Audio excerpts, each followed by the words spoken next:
Oh my God! What's up, everybody? We're here. Hello. We know you could have chosen to be on the new Threads app, and you chose to be here with us. So thank you very much. The Threads app, which is a .net. I love that.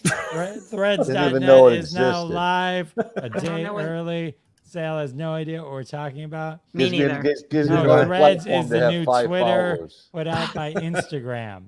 It was supposed to debut tomorrow. It's supposed to rip the throat out of Elon Musk's Twitter, whatever is left of Elon Musk's Twitter. But hey, before we get too deep into all this pop culture malaise, let's do the theme song. Yeah. Bob, kick us off. Here's a story. I should know this. I wrote this damn thing. Here's a story of some lonely fellows, but that was 3 years ago, who spend way too much time watching the TV. All of them have jobs and friends. Well, not really. Just between you and me. Nice, Marcy. They made a live show out of their hobby. Every TV watcher's TV watching dream. Jeff, Ron, Sal, and Bob, and there's Marcy. They call it crossing streams. Hey, Sal, take it away. Then one day they went live on all the platforms. You can hear the people laughing, scout and stream. They can't find another word that rhymes with platform, but man, they're crossing the streams. Oh, that was we've never seen gusto like that. Crossing the streams. We cross the streams. That's the way. We cross the streams. Cross the streams. That's the way we do it. Here we cross the streams. Hey, what's up, Lee? Hey, Lee, how are you, sweetie? Lee. We've missed you, Lee. I'm sorry I haven't been around for a while, but it's nice to see you on Twitter. We'll have to see you again on Threads. Threads. Jump on Threads. I'd say the nice thing about Threads is they're not making you create a new Instagram handle. You didn't have to rush to get your Instagram. You just log in and you get the same one, whatever you had on Instagram. Yeah. They just moved it over to Threads. So what do you but do I get like a? Do you So get it's like a a? Facebook thing? It's a meta? It's Yep. Instagram. Meta. It's Do you get like a not red check mark or something? I don't Yeah, care. it's basically just basically Twitter, but like without any of the features of Twitter. But then you I still think have it's like picture Twitter without the Nazis. There we go. Yeah, there you go. Well, they'll show up, jackbooted motherfuckers. What? Yeah, it's just gonna go over Sorry. there. Welcome, everybody. Wow. So I forgot to grab an image, but Alan Arkin died. He was. Oh, man. No. You didn't know Alan Arkin He died, was the Marcy? best. I didn't know he So died. good. Oh, What was your favorite? What was your favorite role with them, guys? The My in-laws. favorite- The in-laws. Yeah, I was just Yeah, talking the about the in-laws in-laws. recently. Sheldon Cornpet. I'm Well, a my big Glenn my Glenn favorite. Ross. I have a different one. Mine's Glengarry Glen Ross, too. I mean, I love Indian Summer. Well, that is fun. But what's the one where in the van? yeah, Little Miss that's what I was going to Sunshine? say with Little Miss Sunshine? Yes, Little Miss Yes, that's a great. He's a heroin addict. And what, 80? But Alan Arkin was great in what was the TV show that he just did with Michael Douglas? Rosner always reviewed it. The Kaminsky Method. Oh, right. He was great Yes. in that. Alan Arkin is one of those actors. I put Paul Sorvino in this, and you'll probably have other ones you could add. But like where you're watching anything, and that person comes on, okay, we're in good hands. Yes. Yes. Yeah. This is gonna That be was great. him. And He was so good in Argo. God, Yeah. he was good. Oh, go fuck yourself. I love that line. Yeah. he was just so good in everything. The greatest. I honestly, I loved the In-Laws so much. I watched the In-Laws 3, 4, or 5 times a year. It's just so beautifully written and acted. Sheldon Cornpet was his character in that movie, and they did a remake, which was Michael Douglas, and I don't even know who the other guy was. It was Michael Douglas and one of my favorite comedians. I can't think of his name now. Anyway, it was awful. It's one of those movies you couldn't remake because the chemistry between Peter Falk and Alan Arkin was you couldn't duplicate it. And Albert Brooks. Oh, Albert Brooks, yes, who's right. hysterical, and I love it. But it was a terrible movie. And there's a scene where he breaks away from Vince, Alan excuse me, Peter Falk. You don't know if it's a real CIA agent. You don't know any of this is real until the end. And he's in a phone booth and he's talking to the CIA. And he says, My name is Sheldon Cornpet. I'm a dentist in the greater New York area. And I've met this man, Vince. He's crazy. My life has been in constant jeopardy. It's just such a beautiful, manic, crazy movie. I loved it. Yeah. Oh, well, you guys not so much. Anywho. No. Marcy was just saying how she was just talking about it. So I will say my mother just asked if I had seen the remake. She thought it was hilarious. And we started talking about the original. And then my brother coincidentally, and it must have been because Alan Arkin died, I didn't know this, posted a scene from the original when they're dodging bullets and running. And I'm trying to remember the word he keeps saying. Serpentine, Shell. Yeah. Serpentine. running, dodging bullets. And I tagged my mom and I'm like, we were just talking about this yesterday. And I don't think she's here right now because she'd be devastated if she heard Bob say how much he didn't like the remake. Wait, my second, maybe it's not my second favorite. It's an alternate favorite scene. They're in this Banana Republic, Tejada. It could be Panama, it could be Ecuador. Who the hell knows? Who cares? And they're down there, and Peter Falk says to Alan Arkin, Shell, listen, this guy, he's talking about this dictator that they're meeting. He's got kind of a birthmark. Don't pay attention to it. Well, they meet the guy. He's got a fucking Z on his head, and so Alan Arkin goes, a Z, like right in front of the guy, a Z. just ludicrous, funny movie. That's sad. I'm sorry, he's gone. No, I'm sorry to break it to you that way. Yeah, So, rest in peace, Alan Arkin. Yeah. Yes. Classic. One last classic movie. If you can find this somewhere. It's called Simon. Man. It's called Simon. It was made in 1980, and it's a ridiculous movie about he's a like a psych professor, I think, or a psychologist, and he is roped into this scheme by these other scientists who convince him that he's an alien.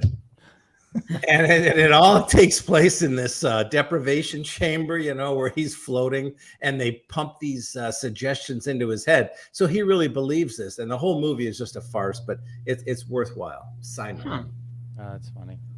That is hilarious. Oh, and then we were talking.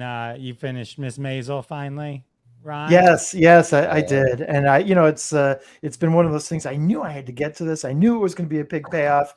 I don't know if you guys are book readers, but sometimes when you're really, really into a book, you find yourself slowing down reading the final pages because you just don't want it to end. Yeah. And I think that's what was going on with me with Maisel. I just didn't. I loved this show so much. I just didn't want it to end. But I just will say these final two episodes and just were perfectly written, perfectly executed, acted. There's just so many talented people on this show, and the final episode I would put right up there with any of the greatest final episodes of a long running series that I can think of, and it's just that good. Okay. It's that perfect. It was great. Overall, I love all of Maisel. I think season 1 was amazing. Season 2 was amazing. Season 3 and season 4, I both felt didn't really get good to like the last 2 episodes each. Like it just took forever. But this season 5 of Maisel was incredible from episode 1 all the way to the end. And it's the like final. We earned it. It's the finale. We earned that amazing. Which we just have to say, mad respect to Amazon for shutting that show down at its height. Like not jumping the shark in any way with this thing. It just was perfect. Perfect arc. They definitely handled it really good. I'm gonna review something again that we reviewed on. I looked at episode 5. Double review. Wow. Rosner did it, but it was up only 1 season at the time, and now there's 3 seasons of Mythic Quest on Apple Plus. I don't know if any of you have watched it. No, never heard of it. Okay, never heard of it. You got to go watch Mythic Quest, and then we can all talk about it. It's one of the guys from Almost Sunny in Philadelphia. F. Murray Abraham's in it. He creates this War of Warcraft game. So that's the workplace, is this video game. But the characters are it's so funny. It is Mythic Quest. We're all. You watch Community? Abed from Communities. No, I know what. Well, I know who that is. But I wondered what happened to Abed. How have I not even heard of that? I'm pretty up on pop culture. I don't know, but they just released season 3 like in April. But I'm telling you, go watch it. Go watch it, and we'll all talk about it. All right. It's 25-minute, 30-minute episodes, whatever. Okay. Okay. But definitely go check that out. And then, did any of you guys see Indiana Jones? Yes. Did you like it?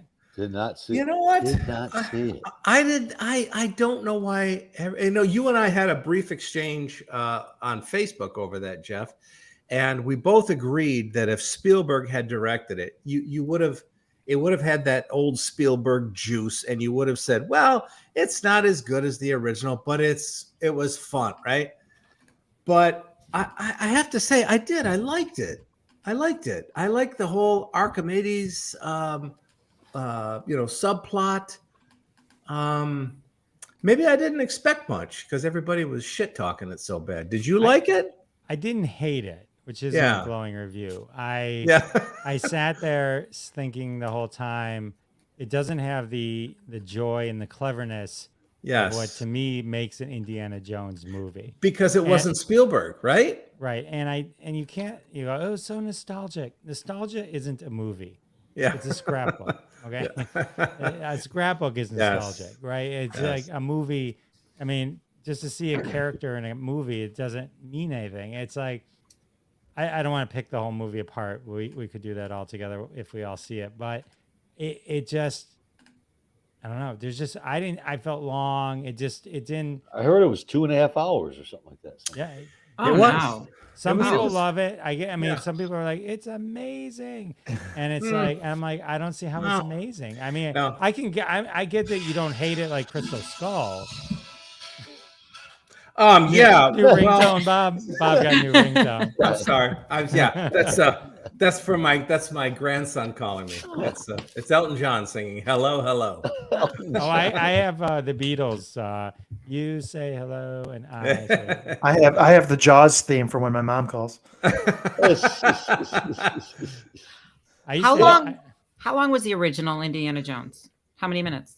Do we know? 2 hours. Regular 2 hours. Was it 2 hours? Yeah. It was 2. It wasn't 2.5 though. No 2.5. That's but I tell you, long. it's not the length of the movie that makes it long. It feels like it's a duration. Like it doesn't have like, when you're watching the original Indiana Jones scene, like remember when I think Marion gets kidnapped in the thing in the bin and stuff like that. Mm-hmm. Everything's clever, and then that stupid monkey is screaming right, at it. and everything's like not what you think and all that. None of that is in this movie. None of it. And so to me, it just felt like you're watching action scenes that are going on too long, but with cleverness would have. Some people say, "Oh, I love it," and they think I'm crazy. But you know what? I loved Bohemian Rhapsody the first time I saw it. I find that unwatchable on a second or a third repeat. I tried. There's some pretty bad acting in that. First time I watched it, I loved it. I think you can have a feeling the first time you watch something and then you watch it again.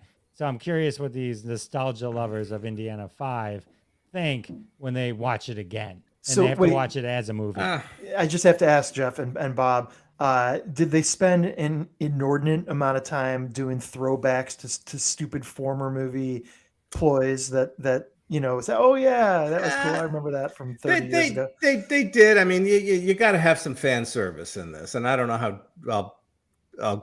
I'll say one point. I don't know if Jeff agrees with me. There was a couple of things like, and this is in the preview, so I'm not giving anything away. He's standing in a table, and there's these a lot of guys that are going to come at him, and he pulls his bullwhip out and says, "Get back!" And like 90 guys pull guns on him, right? So that's fine. Like a reverse of that scene in the first movie, right? When all these guys are whipping out swords and he just goes boom, and Anyway, so there's that, and there's another scene where he it's an underwater, or there's eels, right? And you know how he's deathly afraid. Why did it have to be snakes, right? It's always snakes. Well, there's eels this time. So it's like, oh, come on. That was a little bit much. But Right. Well, but here's the thing. This is what I didn't like about that. I didn't mind. See, those I didn't mind, but I get it. They were kind of subtle callbacks, but they weren't done cleverly.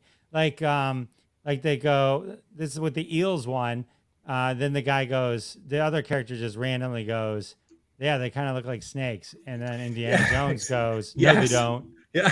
But it wasn't funny. No. Like, because they didn't know how to capture That's Ford on that's film the director. being funny. Don't you believe that's the director who sees that's the my dailies? Point. That's my goes, whole point of everything I'm saying. There were other jokes like that too. It's like you don't know how to grab the sarcasm of Indiana Jones and capture it. Like, I mean, watch the other movies. It's like Spielberg with that script, this would have been the whole time I'm watching it going, if Spielberg had been making this, I would have loved yes, I completely agree. Wow. There's a nice, a beautiful cameo at the end that to me kind of makes the length of the movie worthwhile. It's very satisfying. I'm not going to say anything more, but it's powerful and it's very sweet. Yeah, but I mean, if you like a movie without any tension or feeling that something is at risk or is at stake, then this is the or movie any for you. adventure or humor or This is the movie for you. All right, let's jump in. We have let's see what we got here. Aw, look at this puppy.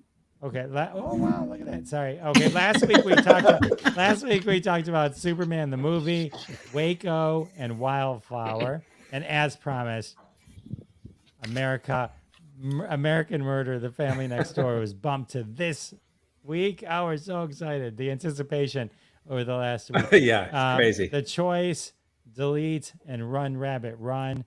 You've got an excellent lineup. Let's talk about Delete. This is a Netflix classic. So looks like I don't know. Classic? I don't know if Or it's just a come Netflix out? classic. I don't. I think it just came I'm out. just trying to hype it up for you. So. Oh, okay. Thanks, Jeff. So anyway, this is an 8-episode series. It's on Netflix. It's called Delete. It's by I'm not even going to try to pronounce any of these actors' names. we don't need letters, please. Yeah, I mean, it's amazing because it takes place in Thailand. It's a Thailand production, and so it's subtitles. Not gonna work here tomorrow. Subtitles, and just to let you know. All right, and Ron's phone's going off.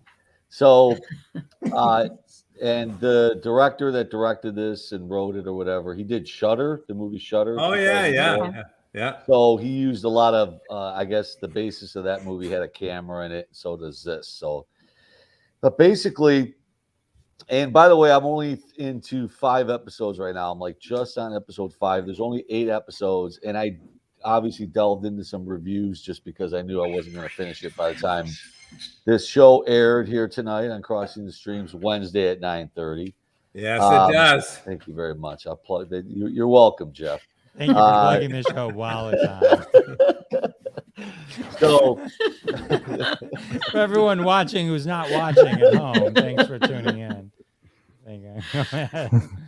So anyway, I only got to episode 5, but the reviews I read says the 8th episode, the ending is freaking amazing. So I can't wait to get to it, and I'll have another maybe update next Wednesday on Crossing the Streams at 9:30 next Wednesday. Make sure you watch. I did it again. I just plugged the show again, Jeff. Thank you. So anyway, what this is about is basically there's this camera, and there's this. So how the series starts is there's 2 couples, and they're cheating. They're cheating. So they're married couples, but they're cheating with other people. Anyway, so this camera, actually, I should say the opening scene of the whole series is this lady in a supermarket takes a picture of this lady and she just kind of disappears. So because it's a sci-fi thriller kind of suspenseful kind of series. Anyway, it's called So on the first kind of episode, it's all setting that up, these two couples, and it's, slow moving. It's not, everything I'm explaining happens in a couple of episodes, but basically this couple is fighting, and this one lady she's the one that takes the picture in the supermarket. This lady disappears. She's like, oh my God, I got this camera that makes a person disappear, and she can't believe it. She thought it was like a magic show or whatever. And she goes home and does it to like a cat or something, and the cat disappears. So and it's like an iPhone, but it looks like a huge iPhone, but it's very well done. I know I'm explaining it like it's it sounds cool. No, but it's really, really good. Al, you're either high or having a stroke. Something really good. It's really good. You can have those two things at the same time. Yeah, I need you to go see a doctor immediately. So basically now there's this camera that she has, and they're fighting over, and she says, why don't you just take a picture of your husband? I know it sounds crazy. So because they're fighting, so she takes a picture of the husband. Husband's gone. Or I'm sorry, the lady's gone, the wife. I'm sorry, the husband does it to the wife. So anyway, now they don't ever show. So now the next camera picture that's taken, they don't show that one. You kind of know who's doing it. You don't really know. And there's other characters in this as well, and that are kind of behind the scenes. So in episode 3, they go backwards before the original picture was taken. So they go back in time. And anyway, I know I'm doing it horrible because I haven't finished it all, but it's a really, really good, suspenseful, great acting. If you don't mind reading subtitles, I think it's fine. It's great. The acting is so good in it that while you're reading the subtitles, you kind of see the expressions on the actors' faces, and they do a really, really good job with it. It's really good acting, you guys. The guy that did Shudder, I guess, is, and it's already looking for a second season. They're already saying it's going to come out, and the reviews on it have been good. So far, a lot of people are watching it. It just came out, so this is a new thing, a new show. It's called Delete, and I highly recommend watching the first 5 episodes, and I will be tuning in probably tonight or tomorrow in the next couple of days for the last 3 episodes, which is supposed to end amazingly. So we'll see. That's it. All right. Is this Korean? Thailand. Thailand. We have a question. Thai. We have a question. My cousin Baba. My Hi, Lord. Baba. What is that? That's not what the closed captioning looks And like. Kevin Kramer wants to know if Is that Dom Herrera? Look at Kevin. Kevin Kramer is coming in with the question of the night. Kevin. No, this Paul Lind. Oh, man. I do look like Dom Herrera, though. Got that part right. All right, we're gonna let you go back to your nap. Oh, you're funny. Let's talk about Bob. You're on fire right now. Let's talk about American Murder, the family next Fred Carroll. door. Yes. So, okay. I did not know the subject of this before I watched it. I just wanted to watch it because it was murder, and we love true crime, right? I'm not even a white chick, and I love true crime. The thing, and okay, let me bring in the name here. Chris Watts. Remember that name from a few years ago? Mm-hmm. Okay. Yes. Oh, from This- Colorado? Yes, Yeah. this guy. Now, think about your serial killers. Think about your villains, the most disgusting people, the most disgusting displays of humanity over the years. And you think of Manson, you think of Ted Bundy. I think of this guy. To me, there's no more despicable person that ever lived than this guy, Chris Watts. He killed his wife and his pregnant wife and his 2 little girls. Okay. And I can't wrap my head around that. How, you hear of crimes of passion, people, they cheat on each other and they have decades of mistrust and alcoholism or whatever. And then, someone flies off the handle and boom, it's like, you can't condone it, but you're like, okay, I understand it. They're both nuts and they hate each other. This was the most disgusting thing I've ever seen in terms of how this crime played out. And this was in Colorado back 2018, I think. And the guy, Chris Watts, one of the things that made it so despicable was that he met his wife, Shanann is her name, and it looks like Shannon, but it's pronounced Shanann. I always thought it was Shannon. That's weird. Yeah, and I learned that in this documentary too, because I had just read about it before. But it's Shanann. She's a beautiful, I don't know, late 20s, early something woman who has had a real rough go of it. She had a terrible first marriage. A guy was a piece of garbage abuser. I don't know that he was a physical abuser, but he, he worked her over pretty good. And then she was diagnosed with lupus. And then she found, I don't know that, can you cure lupus? I don't know if you can, but she found whatever. You can manage it. You can manage it. Okay. So she found whatever she had to do to manage that. And all she wanted to do was be a mom and be a good mom. And in this documentary and everything I had ever read about her, she was a superstar mom. And I don't mean the kind of crazy, pageant mom and all that. She was just a good mom. She loved her little girls more than her own life. And she loved her husband. And up until, they were married several years, things started to unravel for their marriage because he was having an affair on her. And you know how these documentaries play out. This is like an extended Dateline show, but there is with the major exception that in a Dateline show, or even in some of the other ones that exist. Now, what's CBS's? I forget. What's that? 24 Hours or something like that? Well, whatever it is. And all these other true crime shows, they set you up and they they're like, okay. And then they give you little red herrings here and there. And it takes an hour and a half, or maybe a 2-episode thing. And there's diversions here and there. But in this case, this was the first documentary I've ever seen. It was, first of all, it was so disturbing, but it was the way they made it.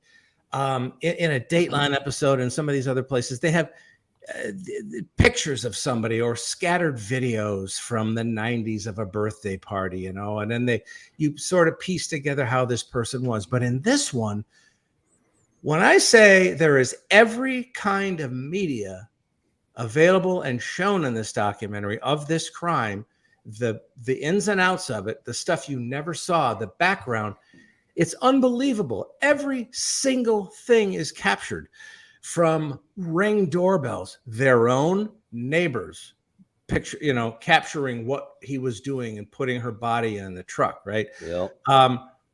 The policeman's body cam, the policeman's dash cam, FaceTime, Twitter conversations, every bit of media you can imagine all came into play here.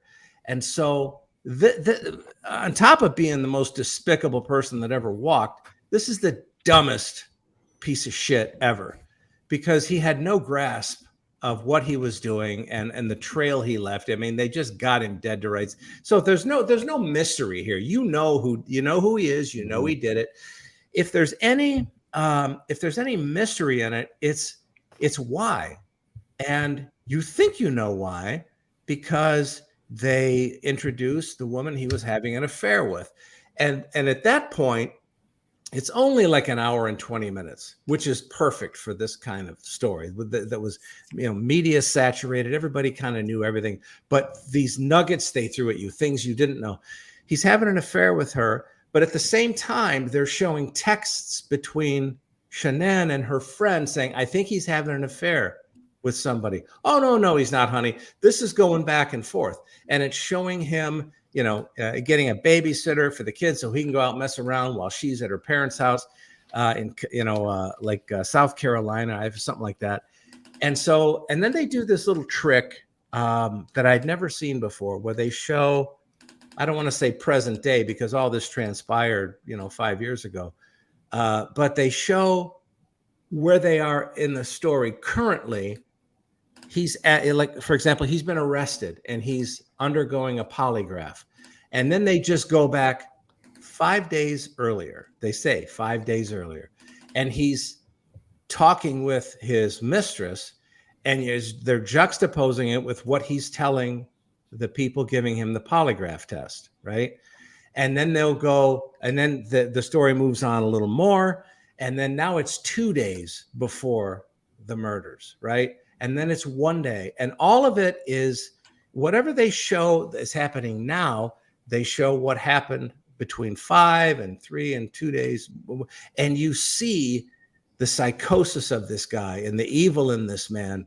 And this was not an elaborate scheme. This guy was so foul and so there's no spoilers here. He smothered his wife, he strangled her, put her in the family vehicle, and then took the little girls with her to a place 45 minutes, an hour away, buried his wife, and put his little girls in these oil containers, these 20-foot tall. Just, I mean, how do you wrap your head around that, right?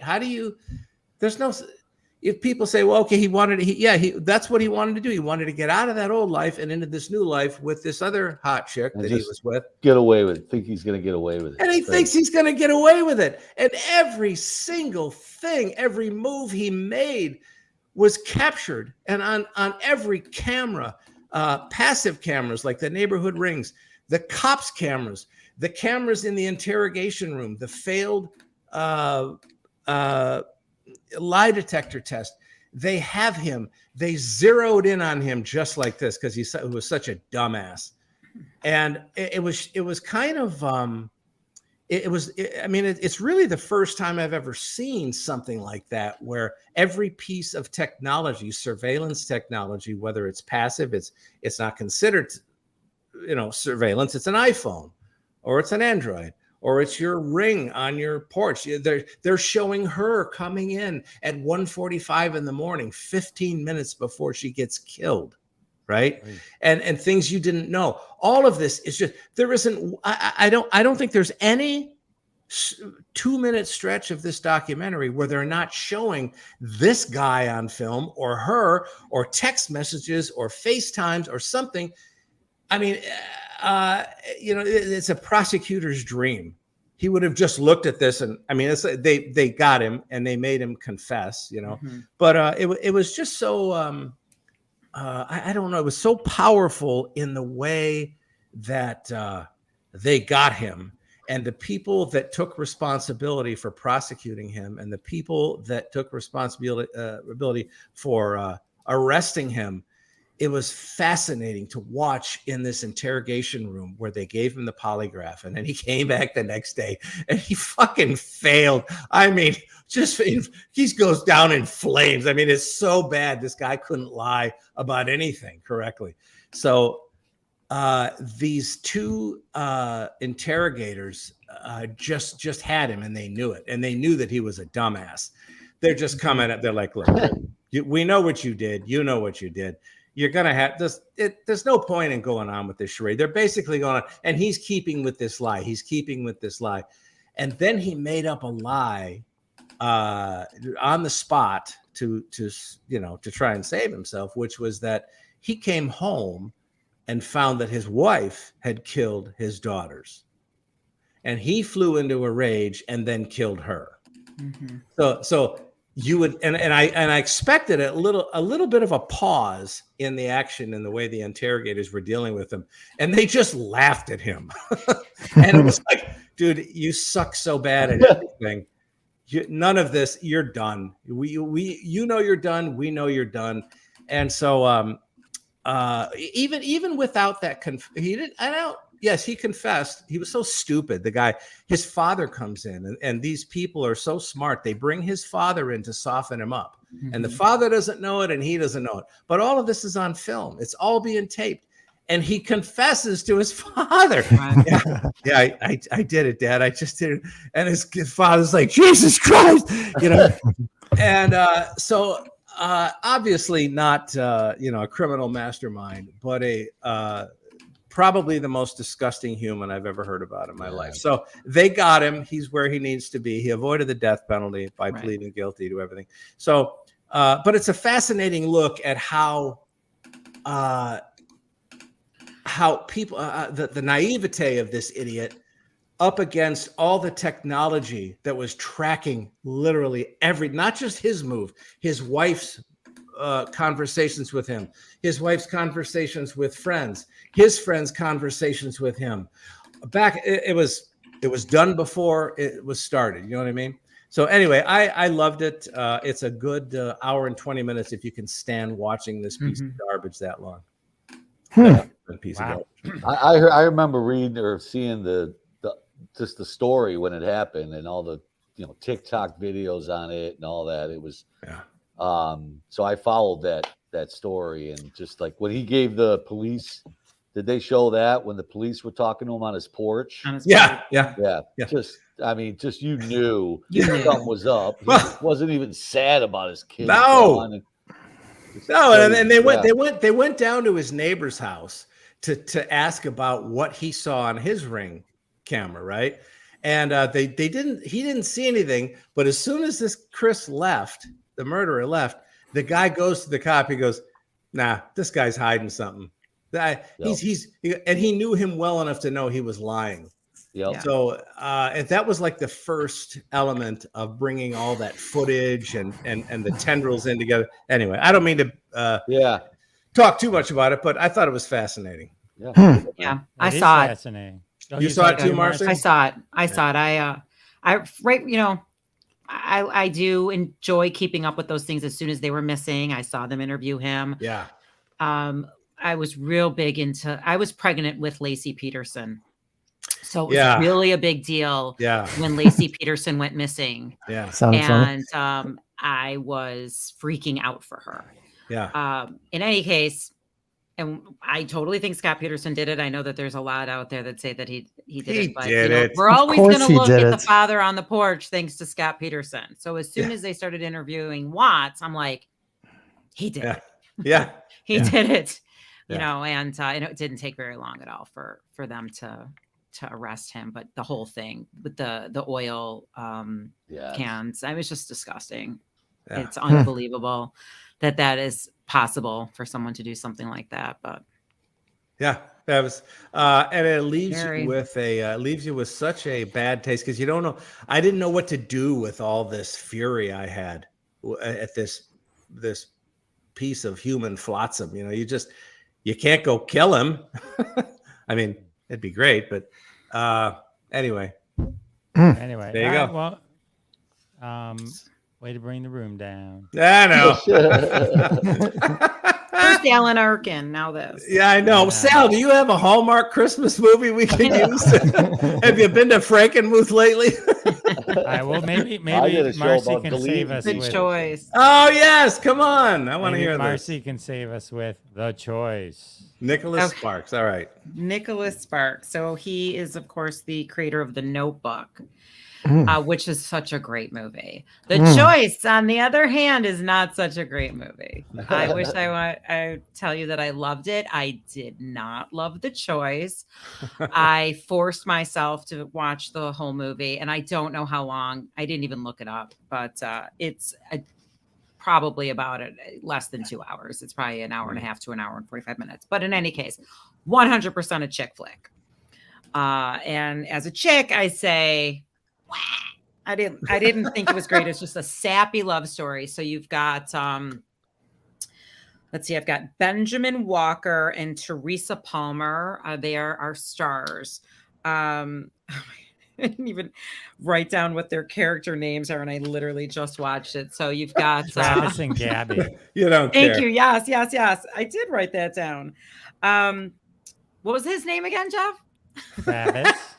Travis and Gabby. So, Travis is pretty entertaining. Benjamin Walker started his career as a stand-up comic. Never heard of him, right? Mm-hmm. But he did end up making it in movies. Flags of Our Fathers with Clint Eastwood. He was in that. Movie. That's his big claim to fame. Okay. Teresa Palmer, on the other hand, I didn't even hear of any of the movies that she's done. But in any case, he is they're living in a small southern town on the water, and everyone knows who this guy is. He's the town veterinarian, and he's very charming and good looking. And he's got a new next door neighbor. In comes Gabby, a resident doctor who's a blonde, beautiful. She's got a great body and a very good-looking boyfriend over at the hospital. But the two of them just can't stop their bantering by being neighbors, and they end up having a fling while the boyfriend is out of town. What? Now I thought, I know, isn't that horrible? It is horrible. It's horrible, and I thought that was the choice. I'm not 100% correct, but I thought that the choice was that they're going to cheat on their significant others, fall in love, and be together forever. They do end up together. Her boyfriend punches Travis at one point and lets it go, and they do end up having physical violence right there in the hospital. There's nothing sexier than seeing your ER doctor just deck some other good-looking guy right there in the hallway. Skaboom! So they end up getting married, and they have kids, and they speed everything along pretty well, and they're having this great life together. And she gets into a car accident. I knew it. Into a car accident. It was pouring rain. As soon as it started raining, I knew she was going to get into a car accident because he was late to dinner. And if he would have made it on time to dinner, she wouldn't have left early and been hit by this car. But in the meantime, she ends up in a coma. It's the woman's fault. It's always the woman's fault. I know. Was she Asian? She's a bad driver. That's so bad. So she's in a coma. And of course, who's taking care of her? The ex-boyfriend. But he's a friend now and a good doctor. But he does say it like it is. He tells Travis that she's kind of coming up to the deadline. Science, says that once you're in a coma for 90 days, your chances are less than 1% of coming. I didn't know that. That's a new unless you apply that. You keep that person on life support. That's what the choice was. Unless you perform the Norm Macdonald way to get people out of a coma. Sorry.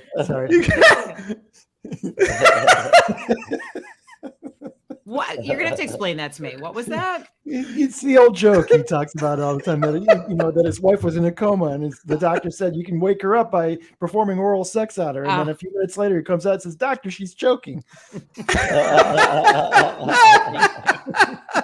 Doc, she's choking. Okay.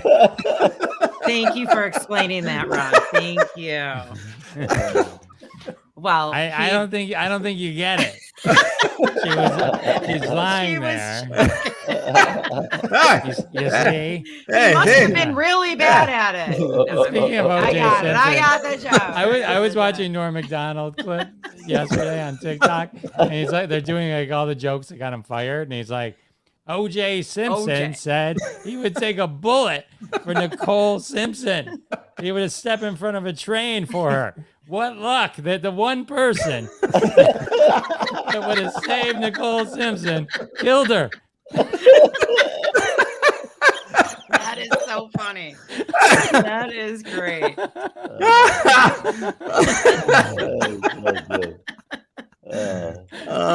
I am sorry, Marcy. That's I completely derailed you.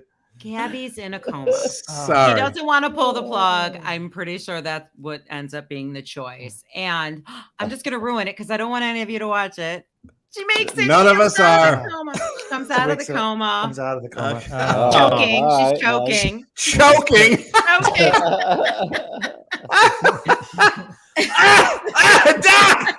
What's going on? Who? That's what you get for taking my girlfriend. So, in any case, so the choice is on Hulu. It's from 2016. It's it's got some good kisses, but it's news. I know Nicholas Sparks. I know the name, and I know he's a romance writer. What is his what's his thing? I've never watched a Nicholas Sparks movie. What's the big hit? The Notebook. The Notebook. Oh, that's okay. Never with Ryan watched Gosling and and our guy from from Jury Duty. Okay. We just did Alexandra Daddario is in this. Okay.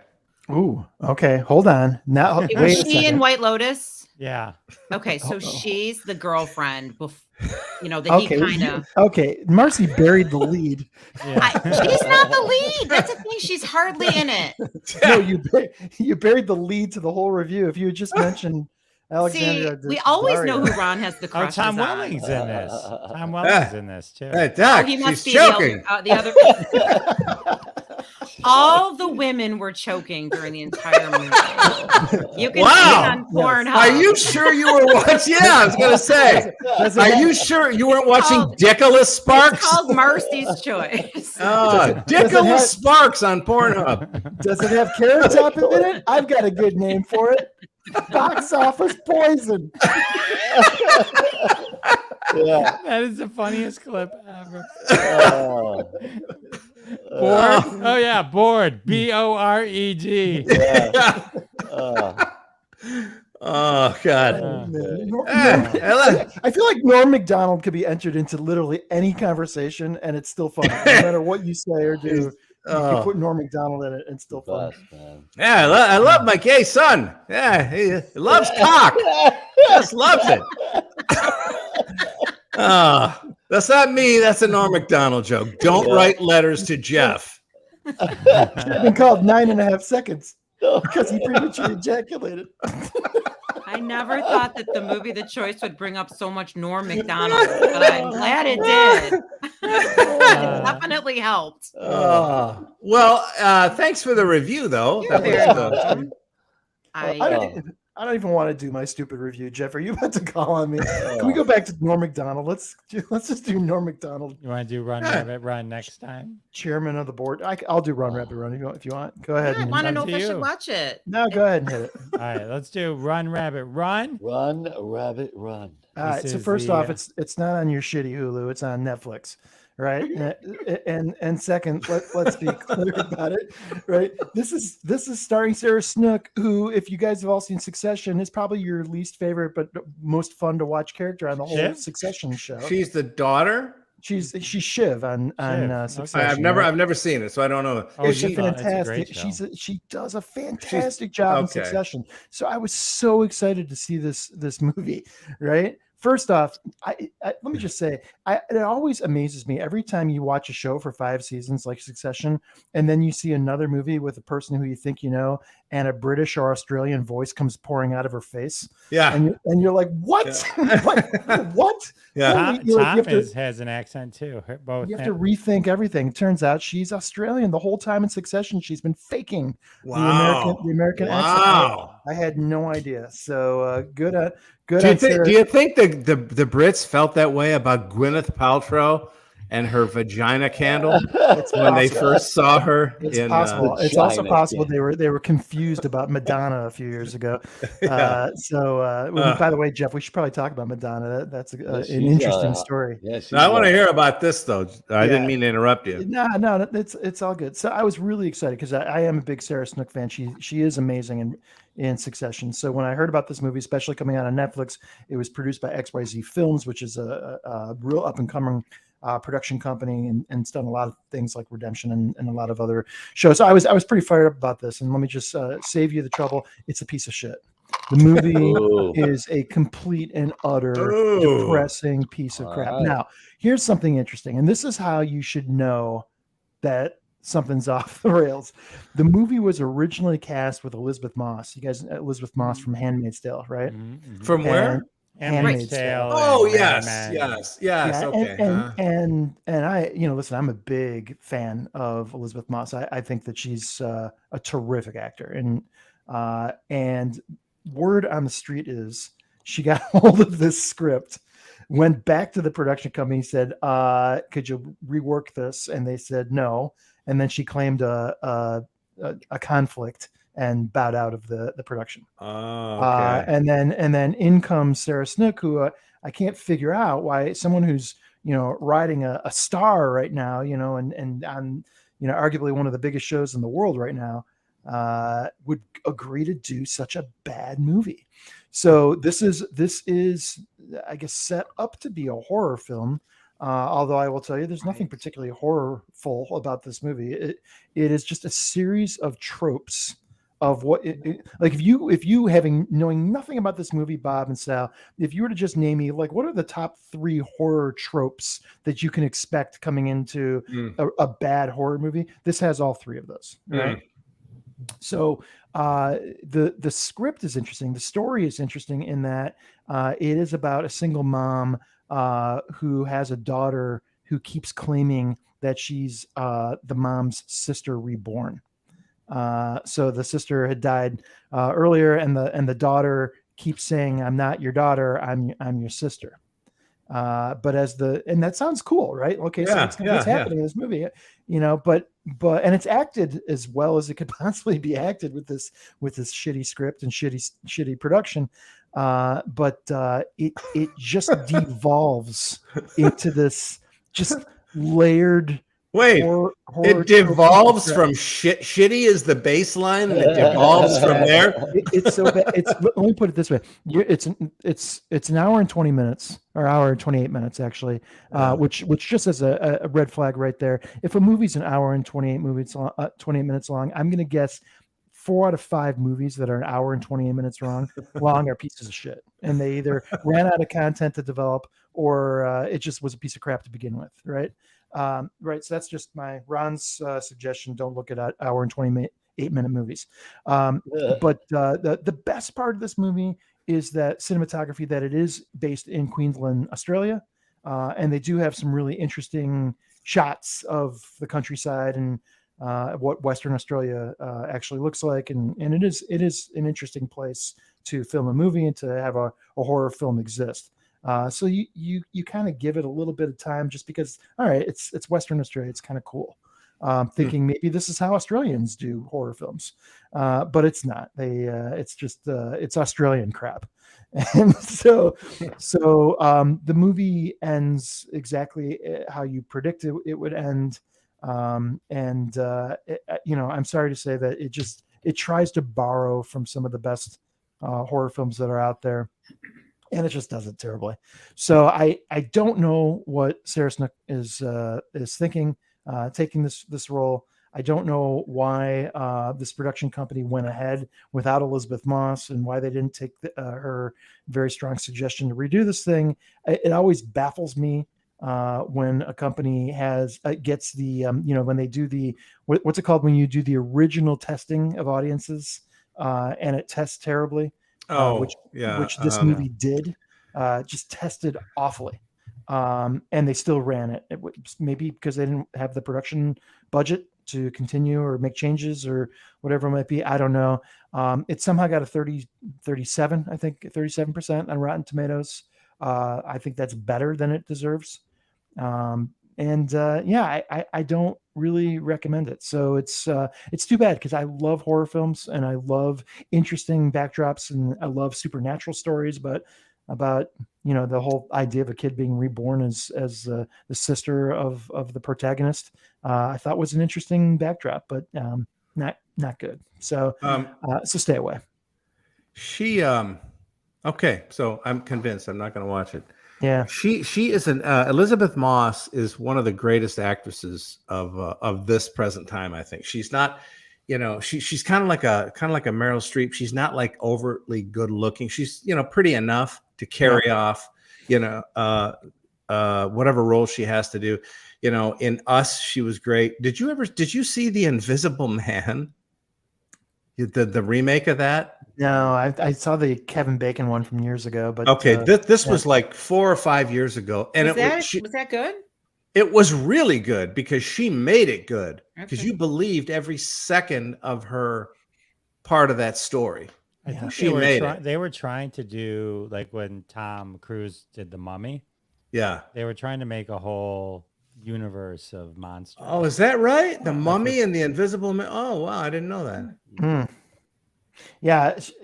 I don't know much about all the movies Elizabeth Moss has been in, but I agree with you, Bob. She's super talented, and she's also she's British as well, isn't she? I don't know. That's what I was going to ask you. Is she British? I think she I is don't British. know, bro. She's married to Fred Armisen too. Oh, I didn't know that. Wow. She is. I thought Armisen was married to that goofball that plays it in Portland. I beg your pardon. She was married to Fred Armisen. Sorry, Okay. they divorced. Excuse me. Yeah, I just looked that up. Yeah. I can't Have you remember her guys name. ever discussed The Handmaid's Tale on this show? Being No. I'm the first woman. I'm sure Ron think did. I did Ron a million did? years Oh, ago. Okay. Maybe Okay. someone did. But we I'm a huge fan of that, and I could you're see. more than welcome to do it again. From Marcy, I'd be, we'll being wait and as a see woman, for I another would love season to come out. I the reason I brought it up all those however many episodes ago was because it's one of the only ones I can think of where I actually literally read the book and then was excited to see the series. And the series is every bit as good as the book, I think. Okay. So they did I'm a great huge job of it. fan. Yeah. Cool. So, Okay. yeah. All right. Well, this has been a fantastic time. A lot of laughs on this That's been episode. a lot of laughs. A lot of Norm Macdonald quotes. You're You're gonna have to pull that one up, Marcy, on YouTube. A lot of bad shows reviewed. Yeah. And a lot of good Norm Macdonald. Stay away. Yeah. A moth goes to see a psychiatrist at midnight. The guy says, "What are you doing here?" He says, "Your light was on."